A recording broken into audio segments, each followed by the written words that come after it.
kasih dari mesyuarat biasa. Saya bagi ucapan tahniah kerana sambutan di Sarawak sangat meningkat dan lebih meyakinkan. Tiap kali kita datang dapat sambutan rakyat cukup baik. Jadi potensi untuk kita menembusi kubu-kubu BN itu cukup baik. Yang kedua, saya nak tegaskan tentang mendiang kanang yang diwar-warkan dalam blog Suara Pakatan Rakyat.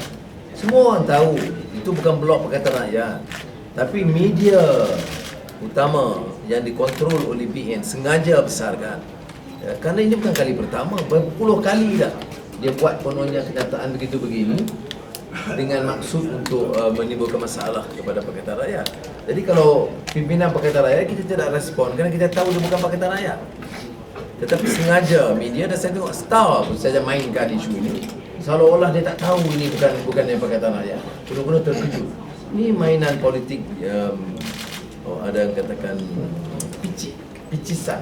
Ya. You kutip fitnah kepada kita, you kutip. Kemudian serang kita. Kemudian you bagi sikit. Bila kita clarify, you bagilah sedikit. Sebenarnya ini bukan Pakatan Rakyat. This is not politics. Ini very sickening state of affairs. For the lack of substantive issues to pick up against Pakatan Rakyat, you choose this most despicable method of taking a website or blog clearly anti-Pakatan Rakyat, using Pakatan Rakyat's name, and then inciting people against us, whereas it is not Pakatan Rakyat. Don't tell me that the mainstream media, including Star, is not aware of this.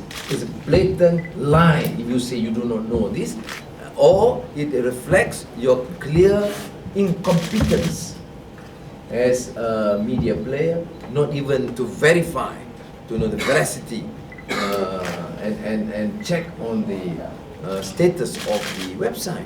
Why didn't we respond early? I mean, I did respond. I saw myself and Nurul Izzah, and then Vernon later on also clarified. But why didn't we respond? Because we know, everybody knows it. There are hundreds of such blogs purportedly in the name of Pakatan Rakyat, paid by UMNO and his cohorts, and then used to smear us. But to have a mainstream media do this is certainly totally unacceptable, if not pathetic, to say the least. Domo arigato. Soalan lain? Tak ada. Yeah.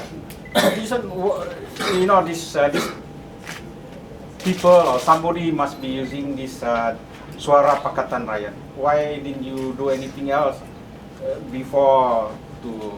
Well, we did. You checked berbelas kali dah kita clarify. Berbelas kali, in fact dalam mesyuarat Pakatan Rakyat dalam setahun sudah pun kita dah bangkit dah. Yeah. Nothing we can do to stop. So is this sort of being the work of being Anwar Ibrahim pun you tahu Anwar Ibrahim pun ada. Anwar Ibrahim ada. Parodi. What do I joke about it? Saya kata ini bukan saya. But to suggest, that's not the issue. But to have so-called credible media picking up, attacking us based on that, that is the issue. You see? This, let us see.